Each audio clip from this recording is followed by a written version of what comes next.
Brasil, coração do mundo, pátria do Evangelho. De Chico Xavier, pelo Espírito Humberto de Campos.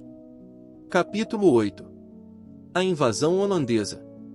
Se à raça negra eram impostas as mais dolorosas torturas, nos primórdios da organização do Brasil, não menores sacrifícios se exigiam dos indígenas, acostumados à amplitude da terra, propriedade deles. As entradas pelo sertão, com o fito de escravizar os selvagens indefesos, se realizavam, naquele tempo, em todos os recantos. Tabas prósperas eram incendiadas de surpresa, no silêncio da noite. São famosas e comovedoras as descrições que desses fatos guardam os documentos antigos. Somente de uma vez, uma caravana de portugueses capturou mais de 7.000 homens válidos, mulheres, velhos e crianças. E quando os mamelucos guiadores não convenciam os naturais de que deviam acompanhá-los às cidades mais próximas, para que as caçadas humanas se verificassem com pleno êxito, as cenas de selvageria nodoavam a floresta virgem, enchendo de pavor os caminhos atapetados de cadáveres e de sangue coagulado. Como represália a tantas crueldades, os tamoios nunca se harmonizaram com os portugueses. Desde o princípio da ação destes, foram seus declarados inimigos. No seio dessas lutas devastadoras, em que venciam, a maior parte das vezes, as criminosas astúcias dos colonos, eram os padres piedosos os que mais sofriam, experimentando a angústia de se verem desprezados pelos seus próprios companheiros da raça branca, nos sertões ínvios e hostis. A alma simples dos naturais se mostrava maleável aos seus ensinamentos. Aos seus apelos, aproximavam-se dos núcleos de civilização. Aldeavam-se para uma vida ordeira que os colonizadores destruíam com as suas taras infames e seculares. Anchieta e quase todos os outros missionários das selvas brasileiras sustentaram demoradas lutas, defendendo os indígenas fraternos.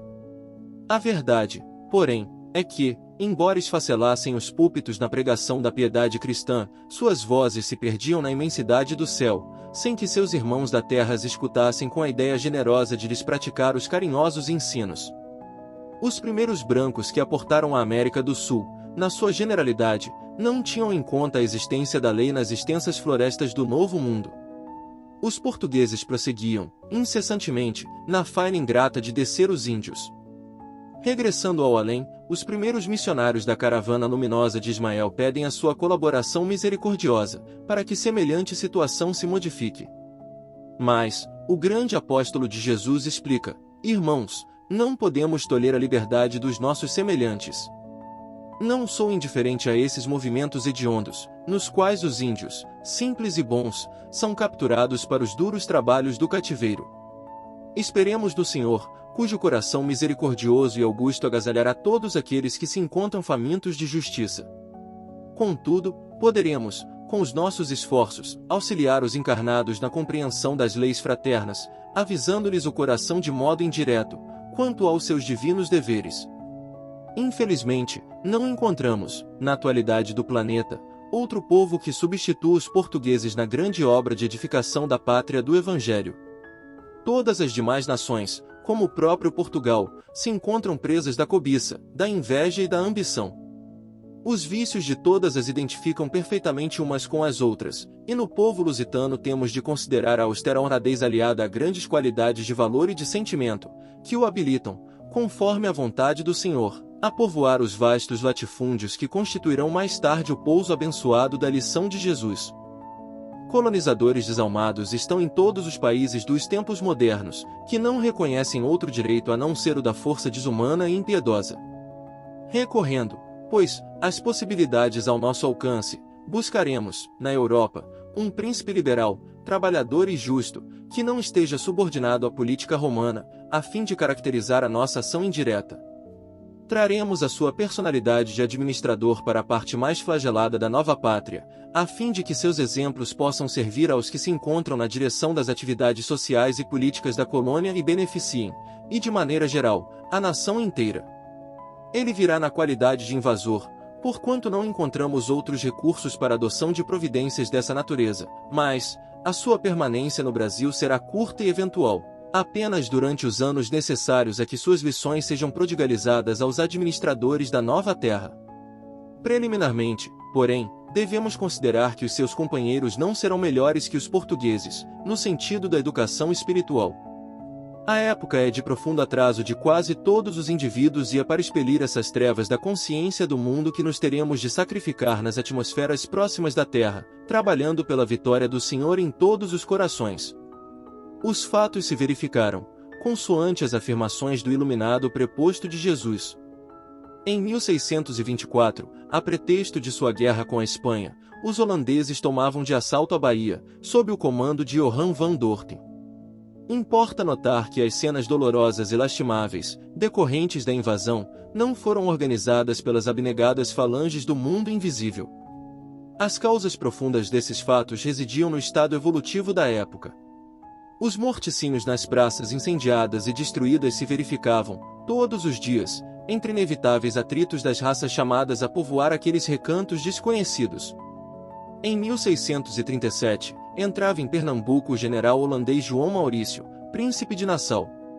Inumeráveis benefícios e imensos frutos produziu a sua administração no norte do Brasil, que foi sempre a zona mais sacrificada do país. O Recife se ostenta diante da Europa, como uma das mais belas cidades da América do Sul. Olinda é reedificada.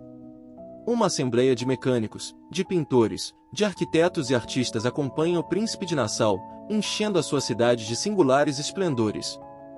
Mas, o espírito construtivo do administrador holandês não se cristaliza nas expressões materiais da sua cidade predileta.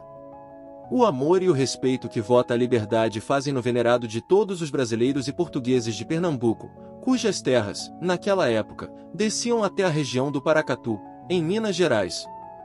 Todos os escravos que procuram abrigo à sombra da sua bandeira de tolerância ele os declara livres para sempre, e os índios encontram, no seu coração, o apoio de um nobre e leal amigo.